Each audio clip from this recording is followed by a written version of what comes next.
You're doing great.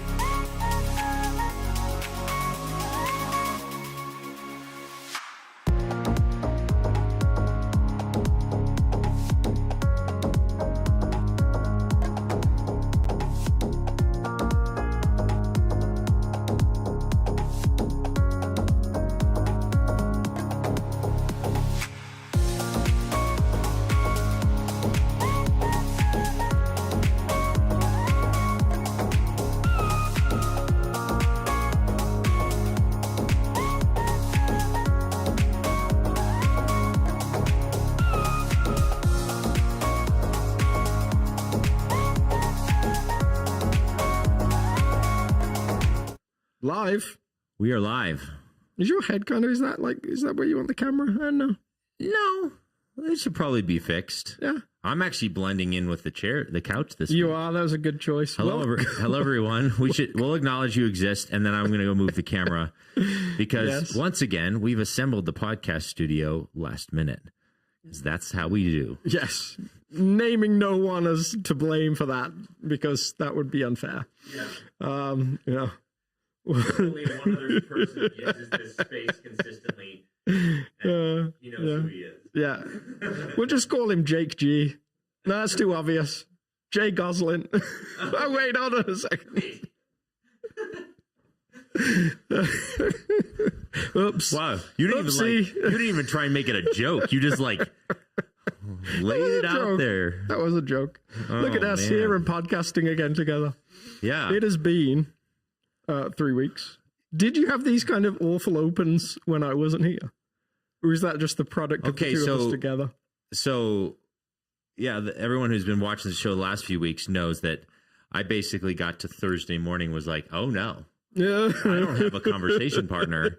And then, like, 1 week I'm calling Chris Tolson and be like, hey, do you want to You seem like you're not scared of random things. Would you mind going on the podcast? And then Jessica found it like 40 minutes before. So, yeah, I'm just used to the rhythm, and it's not part of my work. You're not allowed to leave anymore. That's the long and short of it. There we go. Yeah. No more vacation time ever for Alex, and then I'll be happy. Oh my goodness. My family would not be so happy. Think I would be banned from doing this job. Anyway. Yes. Welcome back. Jobs you need vacations from. I don't know if there's any jobs like ministry that you need vacations from. Yeah? Yeah, I mean, it's this weird culture, isn't it? Where, like, your whole personal life, social life, like, your work life, your spiritual life, all, like, intertwine. Like, find me another job like that. It doesn't exist. Well, maybe not, but I would contend that there are people out there who would say, my job is so horrible. Oh, yeah, sure. That I definitely want vacations from it. They might argue with you that there's other jobs that you want vacations So from. for the reason I'm giving, though, which is like, so if you work and you don't love your job, or your job's just hard, which is... Oh, wait, what about, like, astronaut in orbit? That's similar. You wake up, you're in your job, your whole social group is in your job. Spiritual life's not necessarily in your job. Well, if you're spiritual, maybe. I think you're pushing. I'm trying my best here to, like. You're pushing at semi trucks there. I don't think that's going to fly. I would say that it's a unique blend of, like, you're friends with people in the community, probably, unless you get to these huge hype churches. But, like, a lot of my friends, and we talked about this the other day, are here, and then, like. So what happens then is, if one of them is struggling, they all end up struggling. There's no, like, exit move where you got, like, I've got my friendship group. I'm gonna go and I'm gonna vent to them about how hard stuff is at the moment.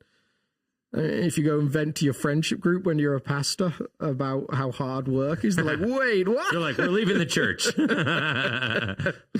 So actually, I've had multiple times where I've made friends with someone and I've been worried that they're going to start coming to the church that I'm pastoring. I'm like, you are not allowed to step foot through the doors of this church.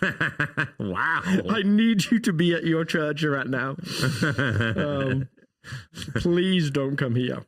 That's funny. Anyway, so I'm back from vacation. That's the main point of this. And we are back together. Yes. And we have such a light-hearted conversation to be had today.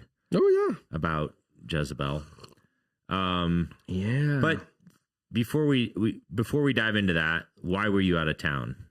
So I went back to England to see my sister get married, to actually be part of that, which was really fun.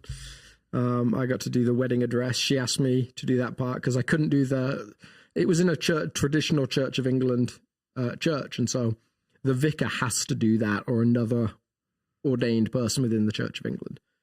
They don't do any like cross-pollination of that kind of thing. And so she said, would you like to do the wedding address? Which is definitely the hardest part of the wedding. I mean, once you've done enough weddings, you're like enough by the book that, you know. Yeah. And the lovely vicar that did it, it was her first one. Yeah. She'd never done a wedding before, so she was clearly fairly nervous. And I think my sister and her new husband may have been the perfect people to have as a first-time couple. Because like, if they are so chill. Yeah. So she could have gotten up there and said, "Oh, but you're married," and they would have chuckled. They would have been like, yeah. Kiss the bride. It was exactly that kind of energy to it. That's awesome. And then I went to the beach, which Wonderful. is just one of those, you know, like soul places for me. Like I drive into the small village, and you kind of drive through this tiny village. I should get a video of the like drive in at some point, because it's like this windy little road down to the beachfront. There's just one road in and one road out. You can't go anywhere else. I mean, it's a couple of branch roads, but you kind of like, you go down to the beach, you have to come all the way out to go anywhere else. Yep. And so driving down, every time I'm just like, oh, thank goodness. And every time we leave, I cry a little bit. Just one of those places you never want to leave. Wow. So it was fun to be in that place of, I guess, rest, but also you kind of like, you're dragging 4 kids over the Atlantic, which, you know, given that I have a 1-year-old right now or an 18-month-old, is a lot of work. A lot of stress, but a privilege to be able to do it. Yeah, absolutely. Well, and then you landed back in the States, left the ocean, landed back here in Colorado. Yes. And in hours, you're talking about the terrifying passage. Yes. To Thyatira. Yes. It How was delightful. Welcome back, Alex. I'm trying to think, was it 48 hours? You open your Bible and you're like, what am I preaching on again? Oh, no. Yes. What have I done to myself? So I had to be fair. Like, I had to be fair. Got to spend a little time. I think I sent you a chunk of ideas for the daily team. So I'd had a chance to, like, glance at it before I left and kind of say, okay, this is where I feel like. Yeah, but you're like, for me, it's like my emotion connection to a sermon doesn't blossom until very late in the week, even if it's written. Oh yeah, mine doesn't blossom till I go for a walk on Sunday morning. Huh? Like that's the first time I really get a chance to. But then I'm more cerebral than you are, and we talked about this in like an Enneagram context. You're a feeler. You're like a heart person. Yeah, I'm like a brain person. I have to decide to become emotional about stuff. If I only had a brain. No, you do. You have a very big brain, but you're not driven by it. If you only had a heart. No, it's like, that's awesome. That's not what we're saying. All right, so you landed and you had to tackle this pretty daunting passage. Yeah. I was like, so when I preached on Pergamum, I was like, ooh, wow, this is a doozy. Like it's pretty heavy and like it just goes for the jugular. Yeah. And then I read ahead to yours. I was like, well, at least it's not Thyatira. So I was like, poor South is going to have to handle back-to-back weeks of pretty It's like one of those things, like, you know, when you put if a person's really sick, sometimes they'll put them into like an ice bath type thing and they'll bring their temperature down to like they're almost at death's doorstep, and then they'll bring them back. Yeah. It's like how far are we willing to push the community into this kind of trauma before like, okay, here's a break. This past Sunday was all about beds of suffering. So it was, Can you talk about that wasn't really the focus, I guess, that I took. No, I know. So fourth church. Fourth church. Really only 4? Wow. Yeah. There's a fourth one. We have 3 more to go. Oh no! Yay! In actual fact, the other 2 are the next one, Philadelphia, is kind of like a thumbs up church. It's like, you're killing it. Way to go. So it's like coming up for air. Yeah. Nice. And then Laodicea is a little bit of a final kick in the teeth in the 7 churches of Revelation. So the start of the passage, as has been normal, is the presentation of or Jesus' presentation of himself as having a couple of particular qualities that he's sharing with the church. So he always starts off with something like, to the angel at the church of ... These are the words of the one who, and in this case, specifically, he is the Son of God, whose eyes are blazing fire and whose feet are like burnished bronze. Which seems a little bit of a nod to the particular community that it's in. Yeah. This is the first time he refers to himself as the Son of God. It's the metalworking city or whatever. Metalworking city. So the images there are a little bit orientated around someone who might work a furnace. Is this a callback to Daniel too, or anything? Yeah, I mean, feet of bronze. I find with Revelation, at least for like a sermon, like there's so many callbacks. You're almost like, do I even like mention the callbacks in this context unless it's significant to the sermon? Because it's like, and then you kind of like stuck in this, like, is that a callback or is it just the same language? And does that mean it's definitely helpful to go back there? Yeah. I mean, it's like every 4th word is a callback to a previous passage. Yeah. And so you do kind of have to say, well, we're not going to cover them all. And then some of them, it kind of depends on your reading of the thing that you think it's calling back to. Because, this whole book's been written on how Daniel is the key to unlocking Revelation.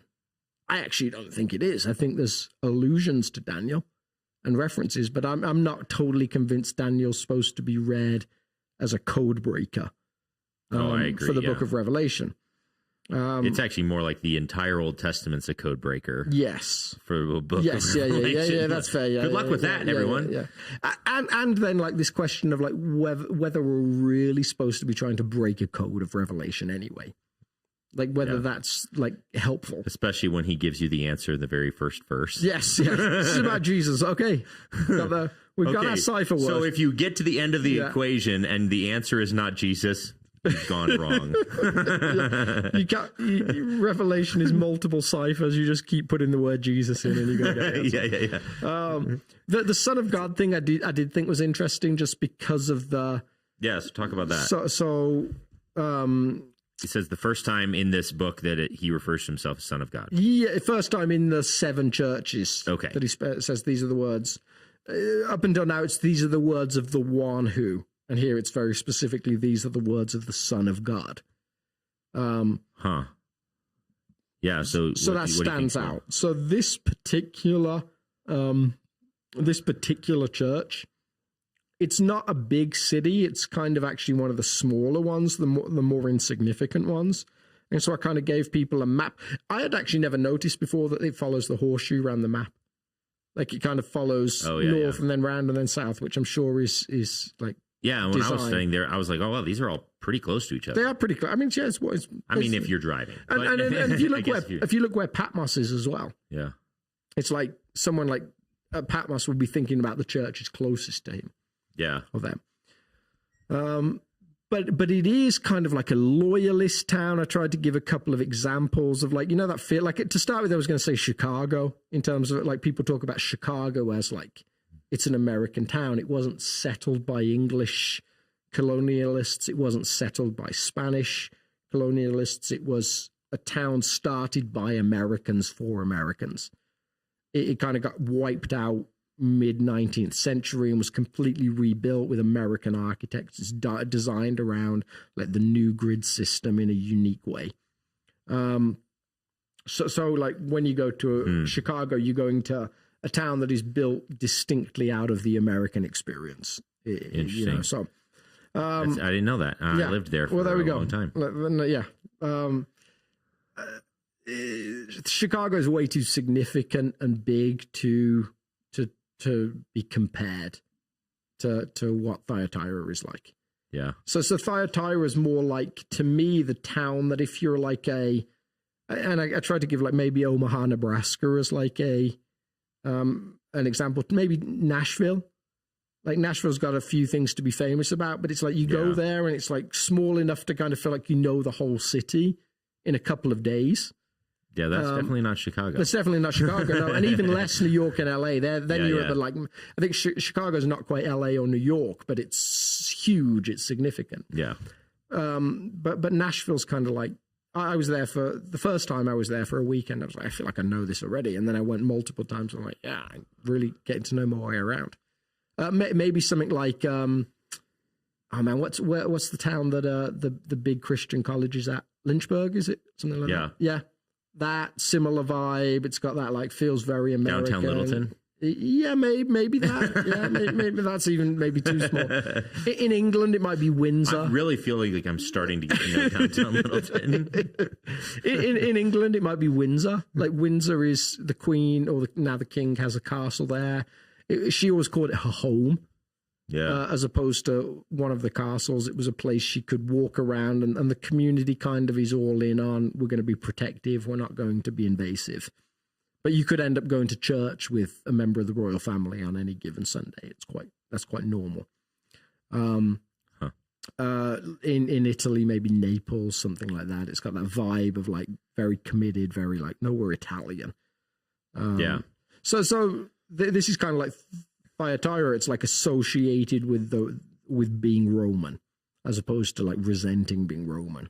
Yeah. And then it's got this like particular aspect to its worship. The temple there is the temple to Apollo. So, and this is kind of foreign to a lot of us. We kind of would think about major cities. And I think here, but certainly in England, you would go and you're like, now in a major city in the 21st century, there's going to be loads of different churches. There's going to be there's probably going to be a mosque, probably a Hindu temple of some kind, a Sikh temple. There's going to be different places of religious worship. Back then, like towns would associate very much with a particular god or goddess, unless it was a huge town. Like with Athens, you go to like the Acropolis. There's multiple temples to multiple different. Yeah, and maybe the one exception-ish in the seven churches was Pergamum, where it was like there was a pretty even distribution of like a bunch of them. Yes, it was kind of the melting pot of all of them. But Athens is still named for Athena. She's the primary god of the city. Yep. And then in this case, in Thyatira, it's a god called Apollo. So maybe another modern example might be sports. Yeah, maybe like so. We worship at the altar of the Broncos. Yeah, exactly. Yeah, that's great. Yeah, that's a great illustration. Yeah, so like, and I will be worshiping there again on Sunday. You will? No. So like it becomes like what that, like there's sports towns where they're like obsessed with their, and it doesn't even mean it's a winning town. It just means like certain towns, whether it's Green Bay or like they're just like live and breathe their sports team. Yeah. This would be Apollo, you said? Yeah, Apollo is the temple that the remains of are still there. But then the interesting thing with Apollo is his relationship to Zeus, the chief god, I guess, king of the gods of the Greek pantheon, or Jupiter if you're talking in Roman terms. Yeah. So you've got the king of the gods, I can use that term, and then the son of God, who is the God here, and then because of that, this town, the theory for a bunch of scholars has become pretty attached to emperor worship. So when Octavius Caesar became Augustus, after Julius Caesar had died, there was a brief like battle between multiple power mongers, but he became the new emperor. He made his dad a god. So Julius Caesar was deified. And so you've now got... It's a good birthday present for your dad. Totally, but also a better one for you, because now what does that make you? Son of God. Like you are identified as being somewhat divine, somewhat like special. Yeah. So you suddenly have this idea that like, well, they worship Apollo, the son of God. They also worship the emperor, who is also now the son of God. And so in this one town, Jesus very distinctly says, these are the words of the Son of God. Because in the idea of Revelation, there is only one God, and he has only one son. Yeah. So that like seems to be that opening thrust. It's like each of these openings to each of these letters are like brilliant. Yeah. In their like Totally, yeah. highly efficient. Well, I think a couple weeks ago in one of the episodes we talked about it like a good comedian, when they go to a new city, the first few jokes they have are city oriented. Yeah, and that's exactly what these letters do. He starts with like, I see your bronze work. I see that you think that you're a town that worships the Son of God. Yeah. And like, we have to like figure that stuff out. But for them, they're like, oh, he sees us. He knows us. Yeah, without giving anything too much away from this week, like he starts with like a full on like burn of like 600 years old, like trauma. It's like, which is brilliant. Yeah. It's a good comedian. So yeah, that was my interest in the opening. And then the compliment is, and you talked about this, I think the week before, like your letter, Pergamum and Thyatira, are both the antithesis or antitype, of the church of Ephesus where we started. Yeah. Like Ephesus, very intellectually rigorous, very defensive about who gets to teach. Like if you try and teach and you're not qualified or have disqualified yourself, they're like, no way. Like you're an intellectual idea comes up, like, no way, you're not doing that. Yep. But perhaps because of that, they are unable or unwilling to really reach the community around them. Yeah. And kind of become quite insular, quite defensive. And you see that with particular churches, right? You see that with their like, they're super rigorous about making sure that all of the doctrine is in line with their history. Yeah. But no one new comes through the door. You have to have a master's degree to teach there. Even if you're a heretic, that's fine as long as you have a master's degree. Yeah, totally. Yeah, absolutely. So that was Ephesus. These two churches are like the opposite of that, right? They're like, anyone can teach almost. They're like anyone on that platform. Yeah, Jezebel, get on up here. Come on. Let's see what have you got for us this week.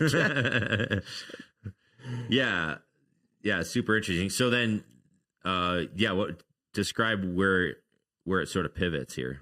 Yeah, so that's where it kind of talks about the tension. They have over-focused on love and less on truth, whereas Ephesus had over-focused on truth and less on love. Yeah. Does that kind of make sense? And then you move into this like this next section. Have you got that up? Yeah. Where it talks about what exactly they have done that hits on that theme. Nevertheless, I have this against you. You tolerate that woman Jezebel, who calls herself a prophet. By her teaching, she misleads my servants into sexual immorality and the eating of food sacrificed to idols. I have given her time to repent of her immorality, but she is unwilling. So I will cast her on a bed of suffering, and I will make those who commit adultery with her suffer intensely unless they repent of her ways. I will strike her children dead, and all the churches will know that I am he who searches hearts and minds, and I will repay each of you according to your deeds. Wow.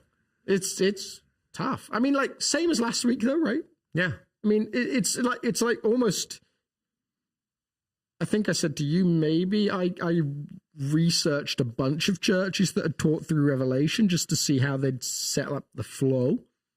Yeah. And I would guess somewhere around 90% of churches taught Pergamum and Thyatira as one church. Yeah, because they have such similar challenges. Yes. Yeah. Yeah. And both of them take a cautionary tale from the Old Testament and make it the centerpiece of the problem. Yeah. So you've got Balaam on week 1 and you've got Jezebel on week 2. Two people that are distinctly uncopyable. Yeah. And are tales in the Old Testament that make people kind of like squirm. Yeah, for sure. So broadly, like if you're not familiar with Jezebel was a wife of a king in 1 Kings 16, the wife of Ahab. Ahab already seems like he's a pretty bad guy. And Jezebel just makes him worse. Like I think what is the language about? They're match made in heaven. About something. It says something like this about Ahab, that like no king provoked God to anger like Ahab did. Oh man. Put that on your headstone. Totally. So in class the other day at the seminary, we were going through the kings, and I don't know I can't remember which king we were on, but a lot of times it starts with like so and so, or it was actually, I don't know if it was in Chronicles or Kings, but so and so they did this well and this well, but they did this. And he's like, by the way, you never want a butt on your headstone. It's like love their kids, hard worker, but was a complete jerk to everyone else. Or like, he's like, just don't ever get a butt on your headstone. It's not a good sign. Very wise. There we go, guys. That's a lesson for you this week. Take that away. So Jezebel seems like in the text she's held responsible for shifting the whole of Israel away from true worship. I'm sure there's other elements of false worship that came into their culture, but she's the one that is blamed for. She introduces Baal as a god, and that becomes a constant problem for the nation of Israel in the following years. Mm-hmm. So if I remember rightly, Baal is like is it like a god of the harvest or something like that? Oh, that's a good question. I think Baal is like the god of the harvest, which makes him, if you kind of like, and I think it's really easy for us to kind of look from a first century place and be like, what were they doing? Like, why are they, how could they add another god to the worship? That's atrocious. I think if we try and put themselves where they were, like there were a whole bunch of ideas that actually like gods were localized in the Old Testament. So like there's the god of particular regions. Yeah. So like that means that there's some questions as the kingdom of Israel has expanded and as it's stretched out and taken over other areas of the nations. There's some like natural question to them based on like the culture of the day of like, wait, is Yahweh still God here? Like it's almost like home and away advantage. It's like, theoretically, like who rules here? And then there's this like specific invite to a God who claims control over the weather. Yeah. Which if you were an agrarian that's what culture, he's known as. He's the God of like storm, rain, wind, and the fertility of the land. Yeah. So if you're an agrarian farmer in like 1000 BC, you can feel the temptation to be like, you know what? If we just quickly throw up a quick sacrifice to Baal and our crops grow, that wouldn't be the worst thing in the world. Yeah. What could it hurt? I think it's surprising. Like, it's really easy to see the gods other people worship, like, especially across time. So we kind of look back at something like this and say, like, look at that. Like, what are they doing? A bunch of idiots. So clear that they're wrong. And yet someone once said to me, I think brilliantly, they said, you know, America actually has two gods, sex and reaching your potential. Like, those are the two things we worship here. Like, sex is everywhere. It's on everything. Like, you know, there's ways that primarily women, but also men are depicted that would have been an outrage 500 years ago, 800 years ago, 1,000 years ago. It just would never have been tolerated. Yeah. Like, the idea that you can have a picture of, like, someone in lingerie on a billboard would have been like, what the heck are you guys doing? Yeah. They would have been horrified. And then the idea of, like, we'll give anything for our kids primarily to reach their potential. We'll spend like thousands of dollars on sending them all over the country, like traveling to play sports and stuff like that. It becomes like a bit of a cult. Yep. So like, it's really easy for us to look back and be like, idiots. Whereas they would probably look at us and say, like, this is weird. You know, you guys give up an awful lot for these things. Yeah. So we want to hang out with our kids. Yeah. Like, you know. So I think you can contextualize it and start to see, like, how we might do the same thing in different ways. Yeah. But that was that 1000 BC kind of mark, or maybe a little bit later, like 800 BC, where it's kind of gone distinctly synchronist, and now there's this new god who's on the scene who they're worshiping as well. So when you flash to Revelation and you hear the word Jezebel, that's instantly what's in people's minds. Yeah. When you hear Jezebel, you hear a woman who pushed people to worship another god. Yeah, the other thing that's interesting about Baal, I was just reading here that he's also known as more of an as a god against other gods. Huh. So he's not like he doesn't play nicely with other god figures. So, interesting. So yeah. So in addition to, which is super funny if you go back to the story of like, you know, the fire descending on the altar. Yeah. When the prophet lays down the gauntlet for Baal to do that and stuff.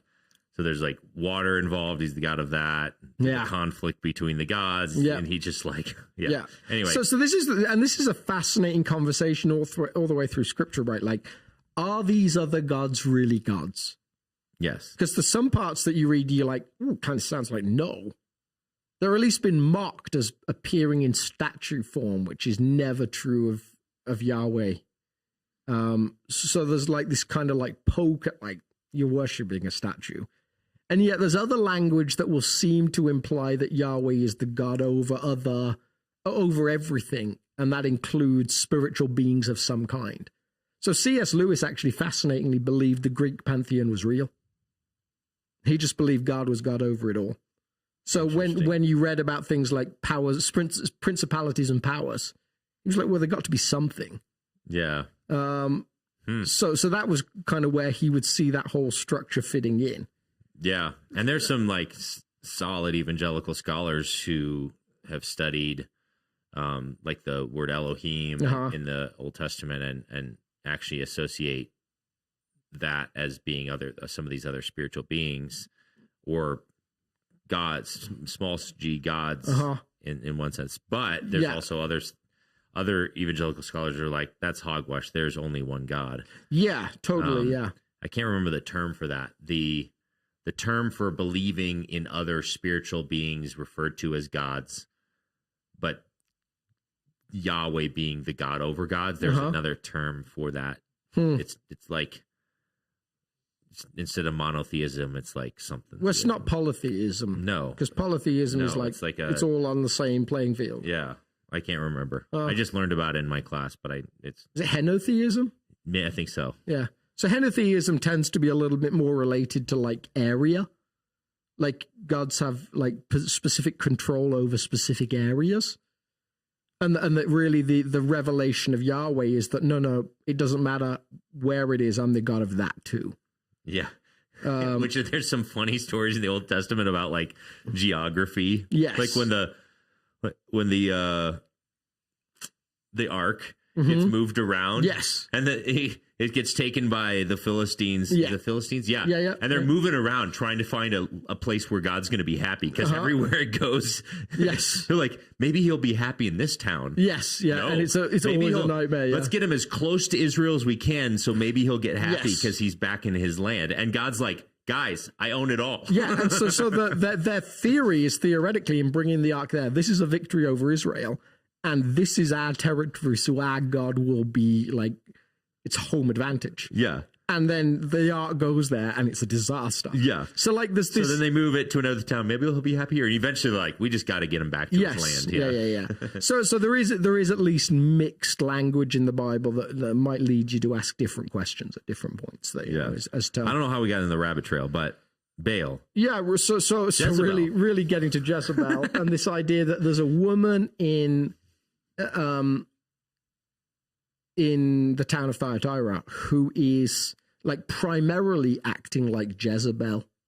That's the reason for the name, it seems. It seems very unlikely that it is based on the things she does as much as... Sorry, let me say this in a better way. It seems like she's called Jezebel not because it's actually her name. Yeah. But because of the character from the Old Testament. She's like Jezebel. Meaning she's leading the people away. Yes, in the same way that there was no actual Balaam in the town of Pergamum. Yes. So now some scholars have wrestled through that. Like, it's like, no, her name could be Jezebel, but given what she does, it seems like this is like a type of Jezebel that he's talking about. So while the language is about naming your kid Jezebel. Yeah, totally. Yeah. I was like, while the language is about sexual immorality and the eating of food sacrificed to idols, the suspicion is that that is incorporated under some kind of worship of another god. Yeah. Not just that there's a woman who's standing up preaching saying, you know what, you guys should get into some sexual immorality. You guys should eat some food sacrificed to some other idols. That's not the thing that she's teaching. She's teaching something else that is leading to those things. Yeah, so that makes sense. Yes, absolutely. I was going to ask this question, and because the idea of sexual immorality shows up a lot in these several chapters in Revelation, and actually all throughout the Bible. And what you're saying, especially in this context, is what's the deal with sexual immorality? And it tends to be a sin that is especially good at driving you away from God. Yes. Towards some other idol worship in some form. Yes. Yeah. In the ancient world, sexual immorality was very deeply tied to the worship of other gods. Yes. But even in our world, like this safety and security and emotional connection of another human being, basically worshiping another human being as a god and as a provider of satisfaction in some way, shape, or form. Yes, it's just a unique sin in that sense. It's really, really good at driving the wedge between. But there's been this shifting narrative around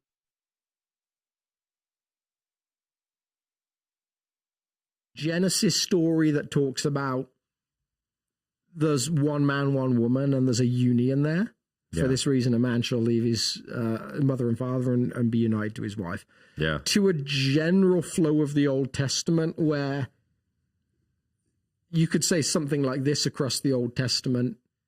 A woman commits adultery when she has sexual relations with a man who isn't her husband. But a man only commits adultery when he has sex with a woman who's married to another man. Like in that Old Testament, the crime is against the other man, not against her. it's kind of like it's a better ethic than the general ancient Near East where women had no rights. But in the Old Testament, at least there's a theory that a man can have as many wives as he can afford. There's no problem with having multiple wives, which is like, also polygamy is like just which by the way was prevalent in ancient Israel. Yeah, but if you read the Torah, it should have not been prevalent. It was very much a syncretistic, like. Do you think? I mean, twisting. But I think multiple Torah. Wives was actually permitted in Torah, right? I mean, I don't know that there's ever a critique of that. There was provision for the widow of a widow. Yeah, but in marriage, but it was like there's multiple Torah texts that push back against the polygamy as a general practice. I can't think of them. That's fascinating because Deuteronomy 17. Like the premier, the king outline of the king's text, like don't have many wives. This is one of the primary rules for a king. Yeah, and I think I'd ask what you mean by many in that sense. Yeah, and it's certainly like don't have wives from other nations. Yeah, but there's no critique of Jacob for having a second wife. Yeah. Like it's just like. Yeah, I mean, there's no critique of David for having a second wife. Yeah, but my point is that there's some seeds there. Yes. And if you read Kings and Chronicles and the prophets, one of the things they're constantly calling out is that these kings had too many wives. Now, there's some other reasons why that was a problematic. Yeah. Mainly because they're disobeying Torah from Deuteronomy 17. But the point is, all throughout the Old Testament, there's seeds that God's like, I'm not a big fan of this. Yeah. It's a tolerated thing, I've got as opposed to provision for polygamy because of how terrible the life of a widow was. Yeah. And then they just sort of let that provision snowball into like a general practice that he didn't deal with until later. And so where I was going with that is when Jesus comes along, there's this like revelation of this is how it was designed to be. It's like it's more equality to it. It's one man, one woman. Yep. And that there's anytime there's a fracture of that in the 4 different ways you could fracture it, there's a heartbreak to it. Yeah. And so regularly sexual immorality was tied to worshipping of idols because of how other religions operated. There is a uniqueness to the Jewish faith back pre the Christian era, and a uniqueness to the Christian faith in that era in terms of how high the sexual ethic is.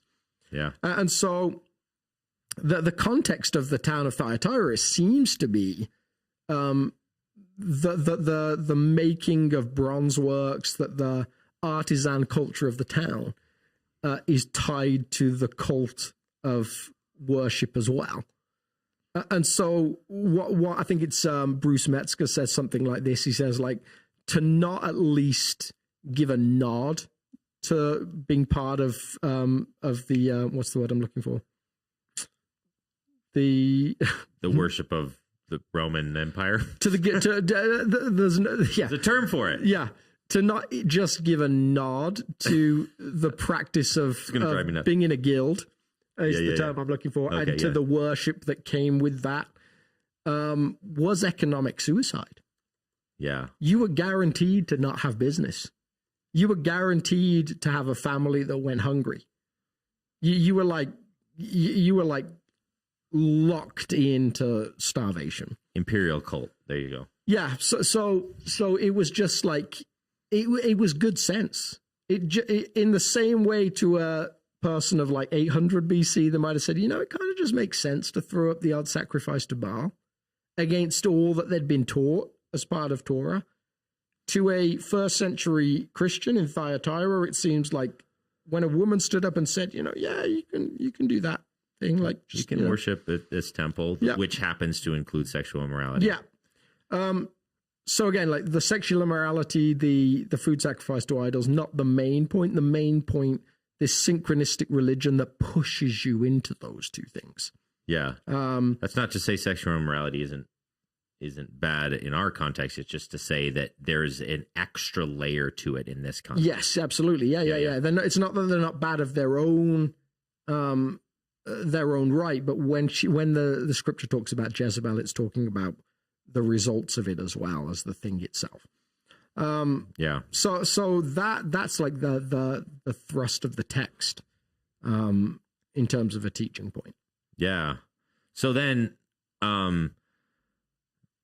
that's great. I think that's helpful to like unpack it. But then he says some pretty hard stuff to this Jezebel character and to her followers. I will cast her on a bed of suffering, and I will make those who commit adultery with her suffer intensely. Mm-hmm. So maybe in this context, commit adultery with her wasn't necessarily an actual sexual act. It was more like participating in this teaching that may lead to a sexual act in a temple or whatever. But so the worship of other gods is concretely linked to adultery throughout all the Old Testament. Exactly. The book of Hosea is like a whole book. Unless they repent of her ways, and I will strike her children dead. Yeah. Then all the churches will know that I am the one who searches the hearts and minds. And so this comes up fascinatingly in Revelation all the time. Like, when does death mean death? And when does it not? Like, I'll have to deal with it this week again when it says, like, you have a reputation for being alive, but you're really dead. And then it says, wake up. So, like, wait, hold on. Like, when Jesus goes to raise Lazarus from the dead, he's like, Lazarus has fallen asleep. And they're like, well, if he's fallen asleep, he's probably getting better. He's like, no, what I mean is he's dead. Yes, exactly. So the Bible has this weird relationship with the word dead. Yeah, and the weird relationship with this word sleep. Yeah. Like, sometimes it means, sometimes sleep means dead, and sometimes dead means asleep. And it's like, you're kind of trying to unlock a code. Okay, so I will strike their children dead. What are you saying there then? So it seems like children is like a euphemistic language for those that have followed her, perhaps those that are most ingrained in what she's doing. Those have really like led with their hearts and participated in it. Some people have asked questions like, wait, is this woman really part of the church? It seems like at least some of her followers have been genuine from the heart followers of Jesus. Like it actually says, like, by her word, she has led many of my servants astray. New Testament never uses the term servants about people that aren't like part of the community, aren't followers of Jesus. The question is, when it says her children, is it talking about a group other than those? Is it talking about like an outside group of her followers? Now here's the challenge with her actual children. Potentially, right? Yeah. What is the maybe in this context and in this genre is the least likely? Yes, it feels like the language is euphemistic. Children is probably also a euphemism, especially considering how children. God treats nations that do child sacrifice. Yeah, he's not a big fan. And so so you know. And then the question is like, do you read it as as death in a physical sense? Does that mean that the punishment of the children is worse than the punishment on the main like leader? She's just in a bed of suffering. She's in a bed of suffering and they're dead. Is she now permanently beyond the reach of grace? Like because she was given time to repent and she did not? Or is the bed of suffering supposed to lead to her receiving grace? All those different questions float about this particular text. All of which felt like slightly unhelpful in terms of helping people move to some kind of decision process on Sunday as to what God. Yeah, which is why this podcast exists. Exactly, we are in the weeds, my friend. Exactly why this. They're well above our heads by now. And then like there's a question of like, is death then like physical death or not death, or like is it simply as one of the translations translates it something like I will rid the world of her followers. Like that seems to be idiomatically maybe some of the inference, like, or even some of how I use the word death when I talked about sin in Pergamum was like, when we sin, we basically choose to die a little inside. Yeah. If you've heard that terminology or that figure of speech of like, oh man, I'm just dying inside, or my soul is dying, or whatever. It's not a reference necessarily to physical death, but it's a reference to less life. So this is or less vibrance of life or something. Yeah. Yeah. This demonstrates some of the struggle with Revelation in that if you are a proponent of the Bible says what it means at all times, you're like, well, yes, we can go with you, but when you're in the language of apocalyptic, sometimes it's absolutely saying what it doesn't mean or meaning what it doesn't say. Yes. And that requires some work. Well, yeah, and a hermeneutic that says it means exactly what it says is impossible to actually stay consistent with. Totally, yeah. So because inevitably you're someone who says that is in a church without a head covering. So totally. So what we could say about this, like just in terms of like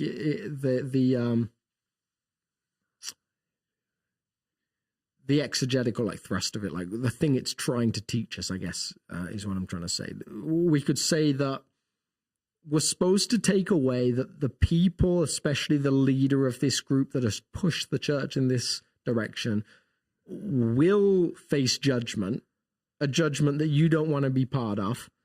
And the response for the faithful in this church is to actively choose to repent and move away from this practice. Yeah.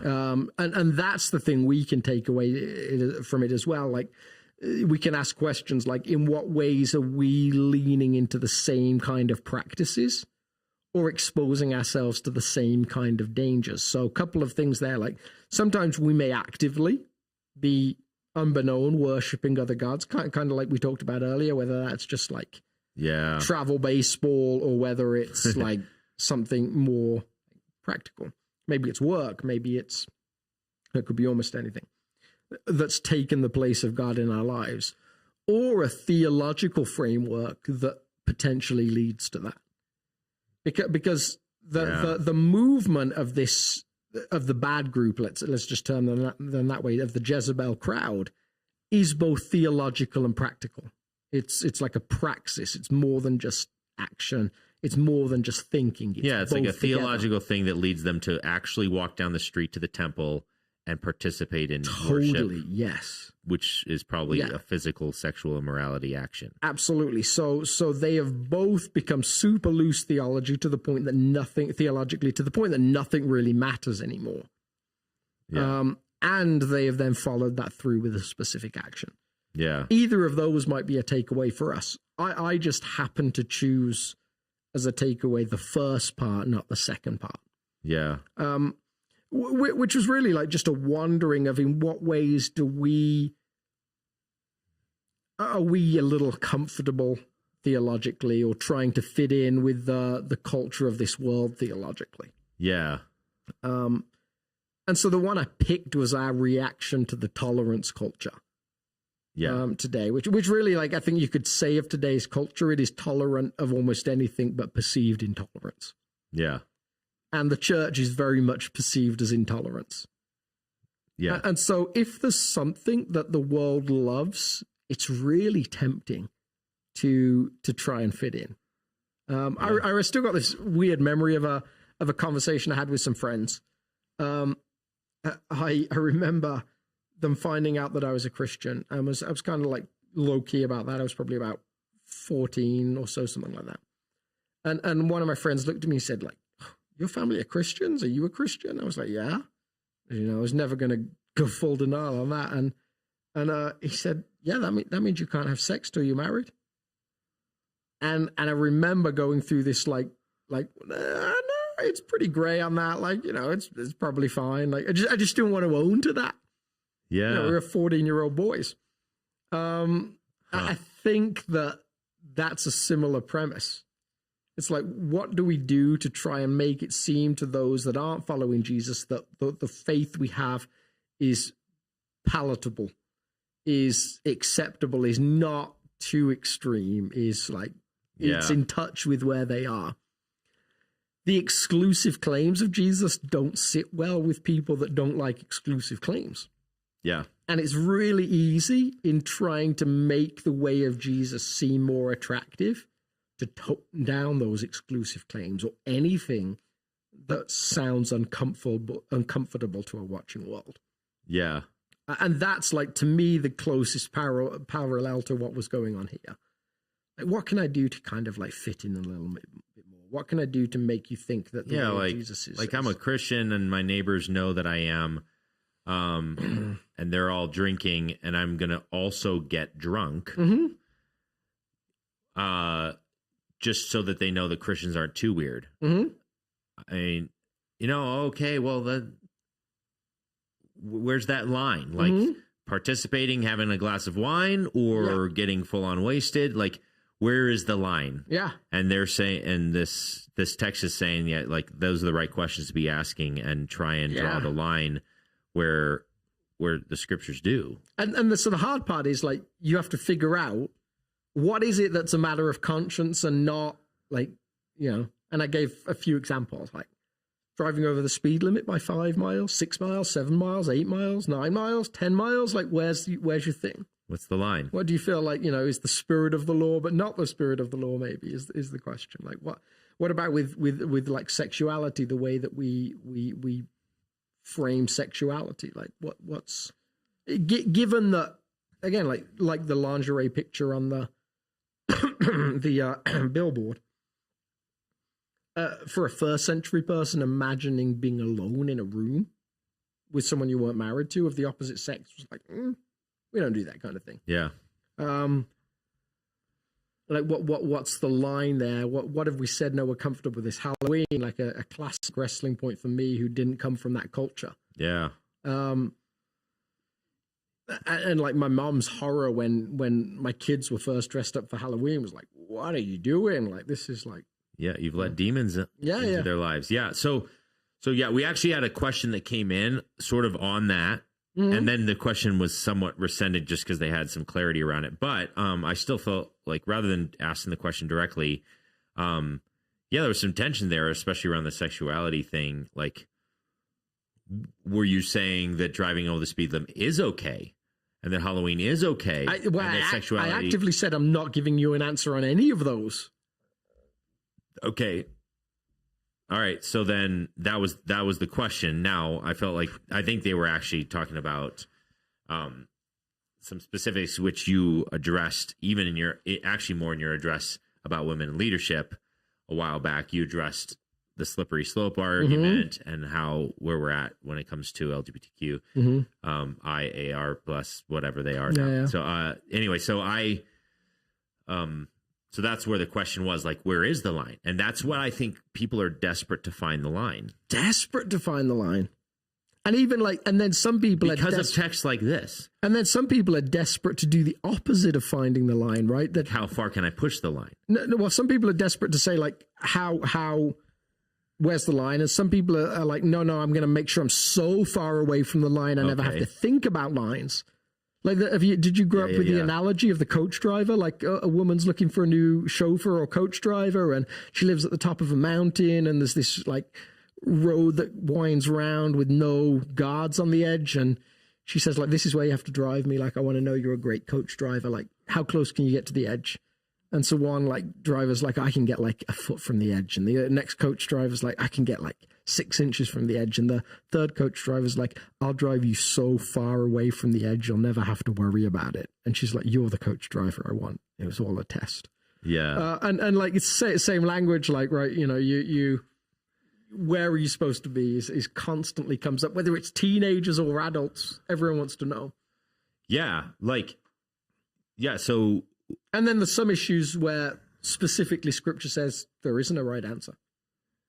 Or it doesn't address it in such a way that that's what it communicates. I think it actually specifically says, like there isn't an answer in this, like with the matter of food sacrificed to idols. Said, like, the answer is love. Yeah. So the answer is like, oh yeah, if that's hurtful to someone next to you, don't do it. Yeah, but if you're by yourself, it means there's no answer. Yeah. It's like, what do you think? Yeah.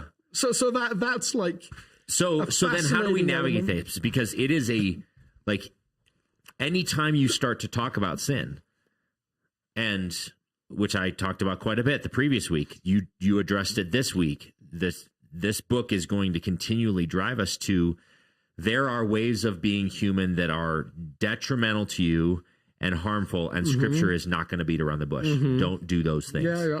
They'll wreck your life. Yeah. So that's talking about sin. Well, and as soon as you start talking about it, people are like, okay, we'll define sin. Where's the line? Where's the line? Because I don't want death. I want life. I don't want to be associated with Jezebel.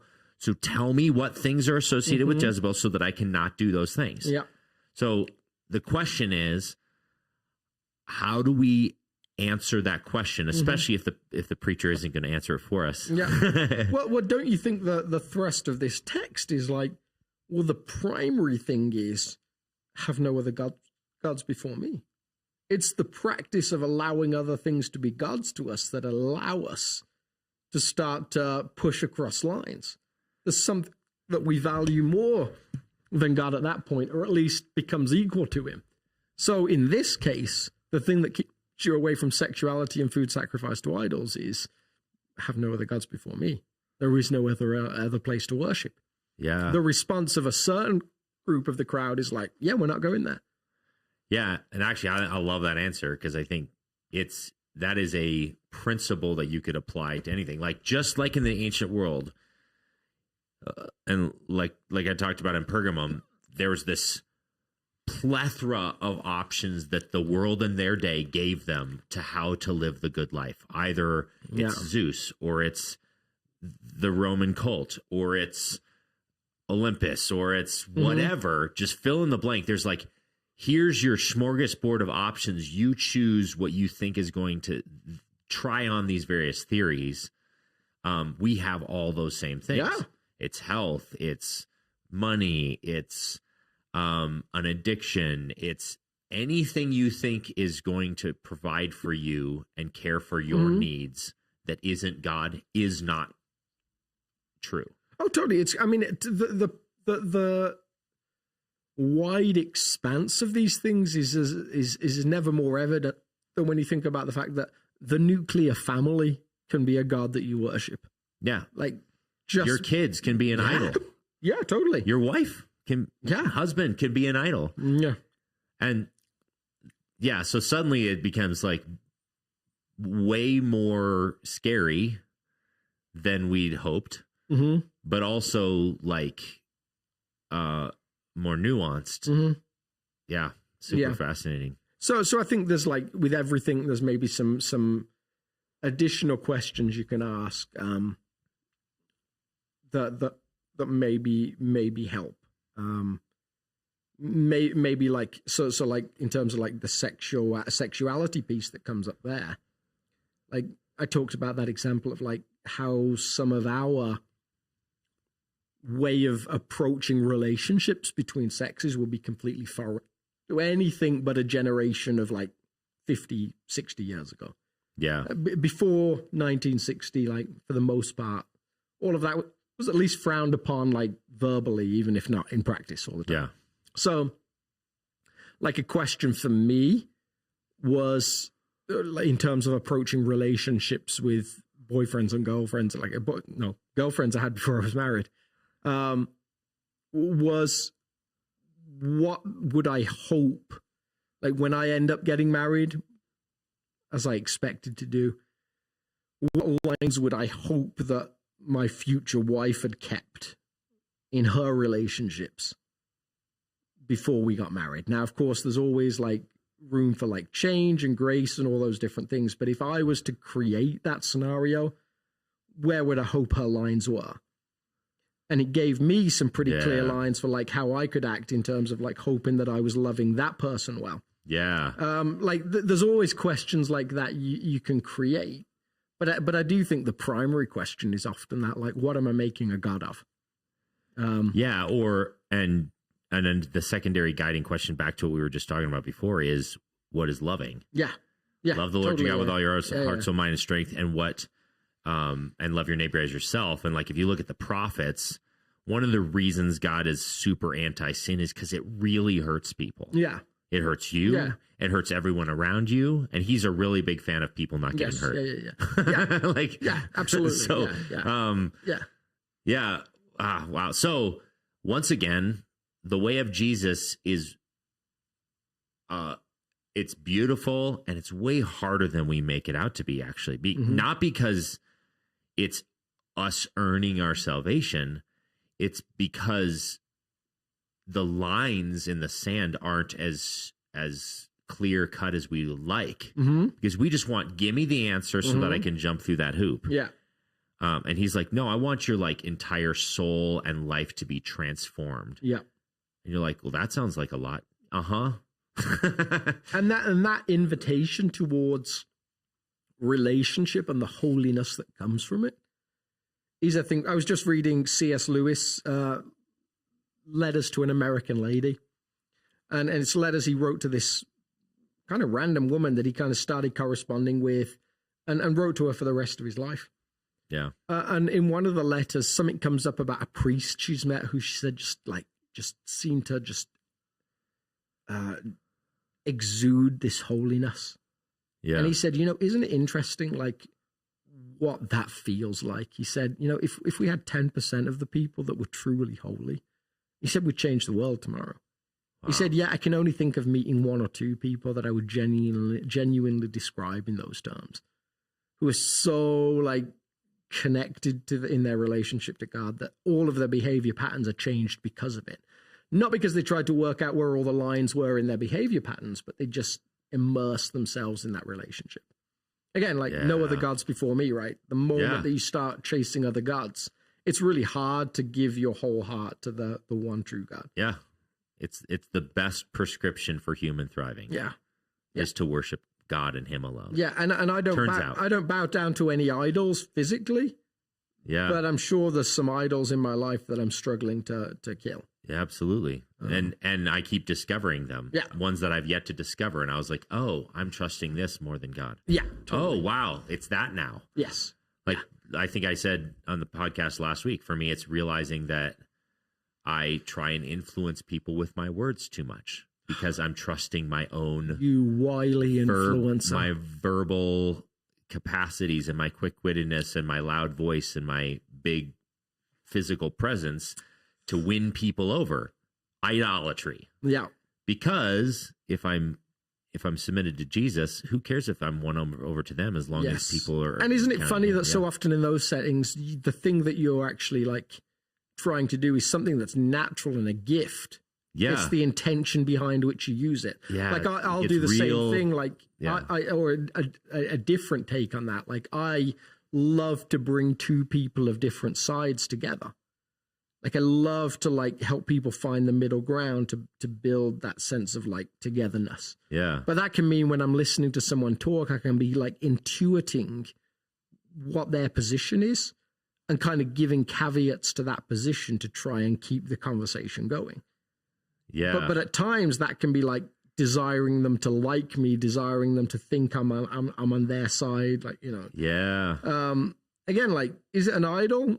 I don't know, but it's certainly a gray space that you have to wrestle with. And my desire to be liked can certainly be an idol at times. Yeah. Well, there you go. We didn't even get to the whole passage again.